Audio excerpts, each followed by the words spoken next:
Right, welcome back to the channel. I know I've been really slack with what I'm doing.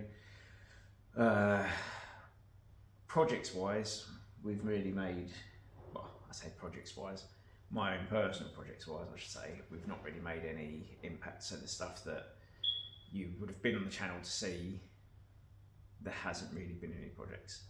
Any projects, hasn't been any progress. So the Mark II is still he's tucked away in storage from when we moved units. Lockdown is here, but we've not really done anything, but we'll get to that in a second. So what I thought I'd do is, so that I'm making content still, we're going to do just like a weekly roundup of what we are actually achieving, because I don't just work on my own projects, I work on customer stuff too. It'd be interesting to maybe just give a bit of a feel in what we're doing. So I'm sat on old Sprite that's having a Z-Tech conversion.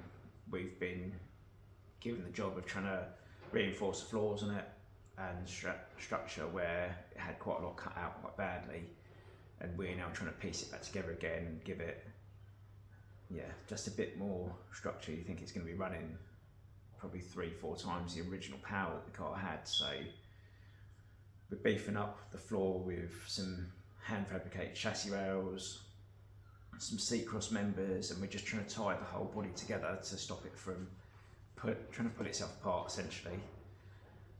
Plus we're going through some bits of rot in it that I suppose is just age related, plus some bad workmanship from other people. So we're trying to do our best. We're trying to stick to the brief that we had from the customer, plus trying to do as good a job as possible, and something that then I'm proud to put my name on to say that we've done the work on it.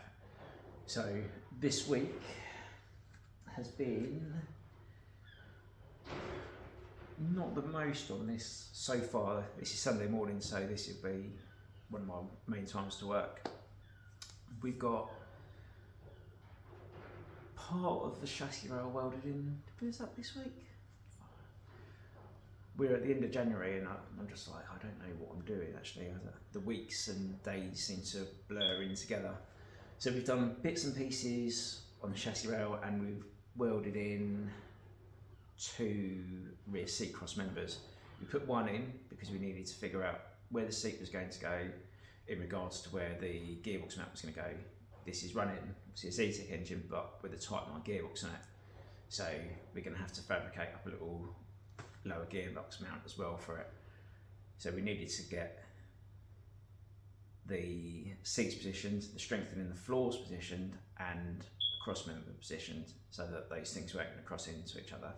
So we did that first, so then we had an idea, and then we could put chassis rails that we've made, and then the rear ones are just an additional bit of strength near where the rear leaf springs mount, and they tie into where the chassis rails were made also. So there's a lot of sort of cross-structural pieces welded in together, but it was just trying to plan backwards from ourselves to where we needed to be. So yeah, that's what we've got done so far on that this week. Today I'm going to finalise the seat positions, get a couple of reinforcements made on the cross members that I made, and hopefully have the seats bolted in, so that'll be a nice little way to finish the week. I will spin the camera round to Graham Z.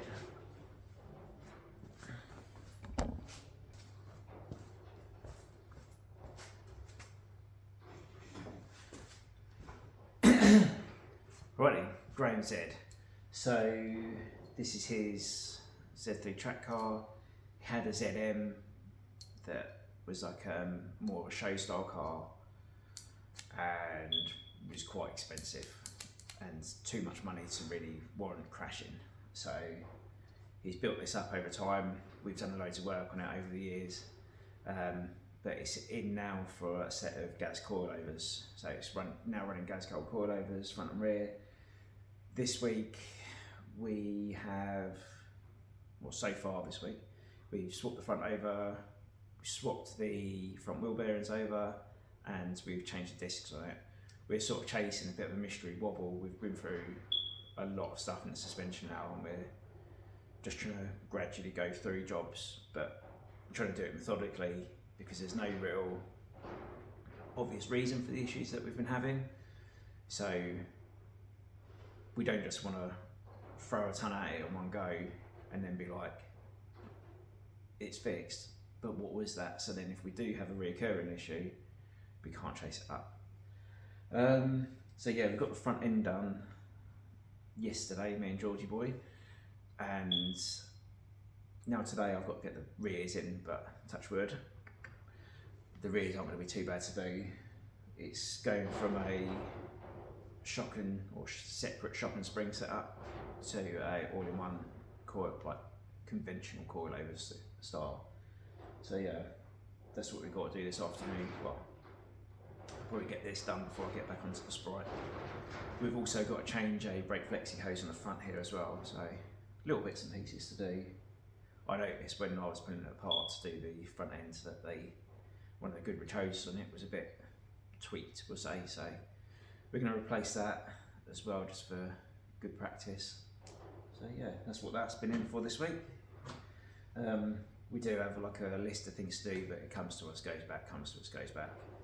Just fan it out in between, just like our normal day-to-day work, where we are doing just like general maintenance and stuff like that as well. So we have it for a bit, do an odd job, give it back to him, then next month we'll have it back, do something else, and we just rotate it in and out of what we're doing, as well as trying to concentrate on Sprite and all the other work and bits and pieces and commitments that we've got to try and fill in.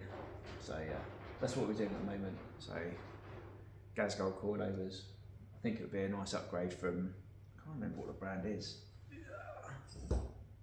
That's it. It did have HSDs on it, but we was having issues with it. I weren't a massive fan. I know they're quite well regarded by the people, but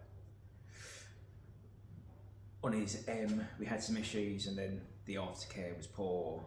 So knowing gas is down the road, knowing their aftercare is really good, like I run them on my race car, so we decided that was going to be the best way to go going forwards. So yeah, that's what's happened on the Z today, and then I'll spin you around for Project Lockdown, which is going to come back into the mix now.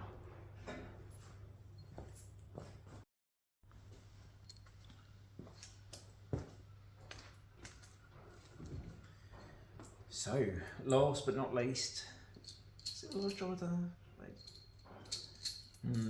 I've done a couple of little maintenance jobs as well, sort of outside of my 9 to 5 of just doing maintenance work and MOT testing. So, yeah, Project Lockdown. That if you're familiar with the channel, you will be familiar with the car.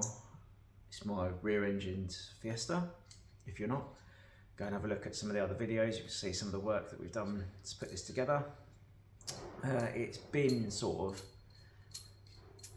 out of the loop of things really since we've moved units. I just haven't had the time to really do anything other than when I was working on the building to try and get it ready for us to open, and then with having the Sprite here and other customers' jobs, it's just been neglected. But this year I've made a conscious effort to decide that we're going to get more done on it. Me and Nathan have been talking about some bits and pieces we want to do with the engine management. Nathan loves all that sort of stuff. I am more obviously hands-on, you could say. I like cutting shit up and making stuff work, whereas Nathan is really good at that programming side of stuff. So between the two of us, we're seeing what we can get out of the standard engine management. I've been looking into bits of it, but I know he's been doing his bit as well, and researching how we can crack the ECUs and get it to run boost. Part of the planning process has also been like where we start to go with it, with what jobs we've got to do.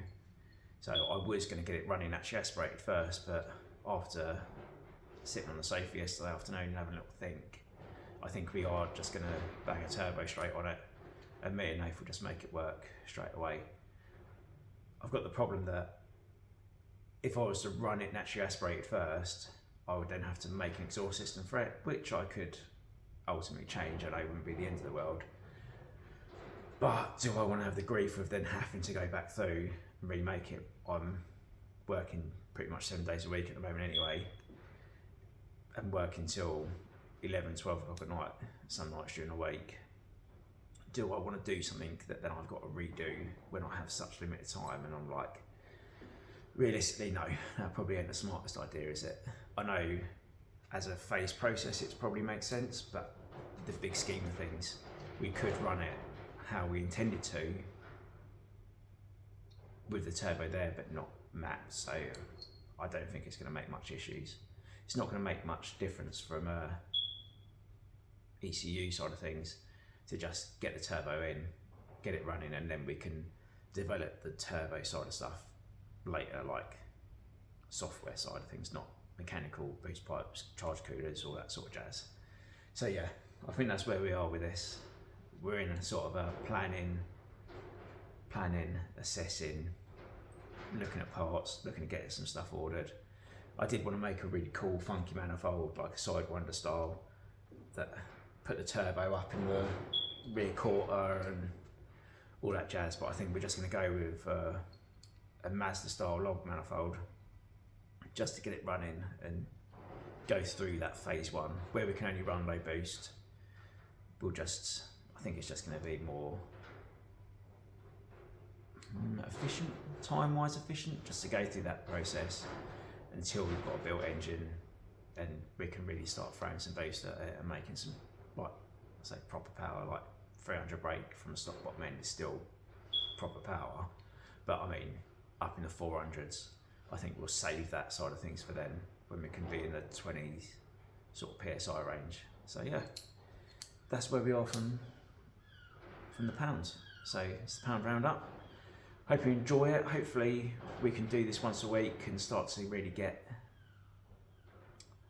fluent with doing it, and hopefully the main reason for me is if we've got customers, cars like the Sprite and Graham said, they can maybe see this video and be like, oh yeah, that's what he's done this week, if they haven't heard from me, because I am notoriously bad at keeping in contact with people.